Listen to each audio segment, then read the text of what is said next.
పంది ఏం చేస్తుంది? ఎప్పుడైనా పందిని తీసుకొచ్చి మురిక్కుంట్లో ఉంటుంది కదా, తీసుకొచ్చి శుభ్రంగా సర్ఫ్ డెటాలేసి కడిగేసి ఒక ఏసీ రూమ్ పెట్టి దానికి మంచి సింహాసనం మీద దాని మీద పడుకోబెట్టండి.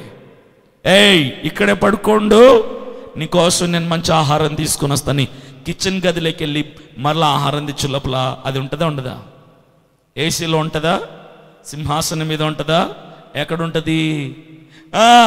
దాన్ని బతికదే. అందుకే దాన్ని పంది అడ్డం. ఈరోజు పందులే నయం చెప్పాలంటే కొందరు క్రైస్తవుల కంటే. ఆ పందన్న ఏదో ఒక రోజు బుద్ధి తెచ్చుకుంటుంది, సత్యం ఉందైనా. కొంతమంది క్రైస్తవులు ఉంటారు, వీడు పాపాన్ని ఒప్పుకుంటాడు మరలా అది చేస్తాడు, ఇక్కడ ఒప్పుకుంటాడు మరలా అది చేస్తాడు. దాని అర్థం ఏంటి?